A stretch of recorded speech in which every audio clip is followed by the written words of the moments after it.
بسم اللہ الرحمن الرحیم۔ آپ نے کئی داستانیں سنی ہیں، ایمان فروشوں کی داستان، جاں فروشوں کی داستان، وطن فروشوں کی داستان، اس کے علاوہ بھی کئی داستانیں، لیکن آج ہم آپ کو ایک جاں فروش کی داستان سناتے ہیں۔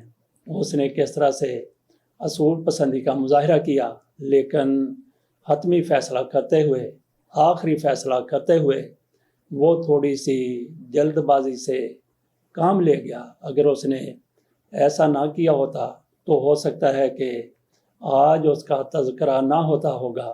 آئیے ہم آپ کو اس کی داستان سناتے ہیں۔ کوئٹہ سے 113 کلومیٹر دور ایک پہاڑی سلسلہ ہے جسے خواجہ عمران کا پہاڑی سلسلہ کہا جاتا ہے۔ اس پہاڑی سلسلے میں شانزلہ اور شیلا باغ کے درمیان دنیا کی سب سے بڑی ریلوے ٹنل ہے جسے خوجک ٹنل کہتے ہیں۔ یہ وہی سرنگ یا ٹنل ہے جس کی تصویر 5 روپے کے متروکہ نوٹ پر ہوا کرتی تھی۔ یہ ٹنل 14 اپریل 1888 کو تعمیر ہونا شروع ہوئی۔ یہ 5 کلومیٹر لمبی سرنگ ہے اور اس کی تعمیر میں لگ بھگ 800 مزدور ہلاک ہوئے اور ان میں سے اکثر وہیں آس پاس دفن کر دیے گئے۔ اس ٹنل میں 1,97,24,426 اینٹیں لگی ہیں۔ مزدوروں کی اول صاف کھدائی کرتی جاتی، جبکہ پچھلی اینٹیں لگاتی اور ان سے پچھلی صاف پٹڑی بچھاتی جاتی۔ بھاری مشینری کا وجود نہ ہونے کی وجہ سے کھدائی کا سارا کام انسانی ہاتھوں سے ہوتا۔ اس ٹنل کی تعمیر کے لیے 80 لاکھ ٹن پانی روزانہ کی بنیاد پر صرف ہوتا۔ دن رات کام کرنے کے لیے 6,594 چراغ جلتے جو پوری ٹنل کو اندر سے روشن رکھتے۔ مزدوروں کی ریفریشمنٹ کے لیے آج کے انڈیا کے علاقے سے مشہور زمانہ رقاصہ شیلا منگوائی گئی جو رات کو رقص کرتی اور دن کے تھکے ماندے مزدوروں کی تفریح کا کچھ سامان پیدا کیا جاتا۔ اس دلچسپ و عجیب ٹنل کے سب سے مزید پہلو کی طرف آپ آتے ہیں۔ اس ٹنل کے انجینئر جس نے اس کا سروے کیا تھا، اس کے مطابق اگر پہاڑ کے دونوں طرف سے اس ٹنل کی کھدائی کی جائے تو 3 سال 4 ماہ اور 21 روز بعد دونوں طرف سے کھدائی کرنے والے مزدور ایک دوسرے سے آن ملیں گے۔ 5 ستمبر 1891 کو انجینئر کے لگائے اور بتائے گئے تخمینے کے مطابق اس ٹنل نے مکمل ہونا تھا۔ مقررہ تاریخ نزدیک سے نزدیک آتی جا رہی تھی اور سرا نہیں مل رہا تھا۔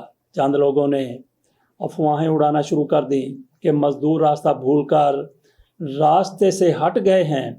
انجینئر نے غلط سروے کیا ہے، ناقص منصوبہ بندی کی وجہ سے کروڑوں ڈوب جائیں گے، مگر انجینئر پر امید تھا۔ مقررہ تاریخ کو دونوں طرف آنے والی اور بچھائی جانے والی پٹڑی کے آخری بولٹ لگنے لگے۔ دن 12 بجے تک ٹنل کے اندر سے کوئی خبر نہ آئی۔ ساری رات بے چینی سے ٹہلتا انجینئر اب بھی ٹہل رہا تھا۔ اسے لگا کہ آج اس کا علم اسے دھوکہ دے گیا ہے۔ آج اس کا سب سے بڑا خواب پورا ہونے کی بجائے ریزہ ریزہ ہو رہا ہے۔ انجینئر چپکے سے اٹھا اور پہاڑی کے اوپر اس مقام پر جا پہنچا جہاں پر رات کو شیلا رقص کرتی تھی۔ وہاں پہنچ کے رکا، چند لمحے ٹنل کے دہانے پر نظر ڈالی اور پہاڑی کی چوٹی سے گہری کھائی میں چھلانگ لگا دی۔ تقریباً عین اسی وقت دونوں طرف سے کھدائی کرتے ہوئے ایک دوسرے کی طرف بڑھتے مزدوروں کے درمیان آخری پتلی سی دیوار گر گئی۔ دنیا کی سب سے بڑی خوجک ٹنل مکمل ہو گئی۔ دونوں طرف کے مزدوروں نے ایک دوسرے سے ملنے کے بعد اپنی اپنی مخالف سمت میں دوڑ لگا دی اور نعرے لگاتے چیختے چلاتے 2.5 کلومیٹر کا فاصلہ طے کر کے ٹنل سے باہر نکلے۔ دونوں طرف جشن کا سماں برپا تھا۔ مان کسی کو انجینئر کا خیال آیا اور جب تلاش کی گئی تو انجینئر غائب۔ کافی دیر بعد کسی نے کھائی میں کسی انسانی ناش کی نشاندہی کی اور جب دیکھا گیا تو یہ میت اسی انجینئر کی تھی جس نے دنیا کی سب سے بڑی ٹنل کا سروے کیا اور اس کی فیزیبلٹی تیار کی۔ مقررہ وقت تک اپنی کمٹمنٹ پوری نہ ہونے کی صورت میں ندامت سے بچنے کے لیے پہاڑی کی چوٹی پر سے چھلانگ لگا دی۔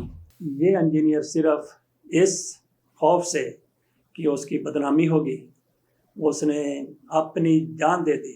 اگر وہ تھوڑا سا انتظار کر لیتا تو اس کی جان بچ جاتی اور اس کو ہار پہنائے جاتے، اس کو ایوارڈز دیے جاتے۔ یہ کہانی سنانے کا مطلب اور مقصد صرف ایک ہے کہ کس طریقے سے بااصول لوگ کام کرتے ہیں، اور جب ان کو یہ تھوڑا سا بھی خدشہ ہوتا ہے کہ اب ان کی ساکھ برقرار نہیں رہے گی تو اپنی جان اپنے ہاتھوں سے لے لیتے ہیں۔ تو ناظرین، کیسا لگا آپ کو یہ قصہ؟ کمنٹس میں ضرور بتائیے گا۔ اجازت دیجیے، اللہ حافظ۔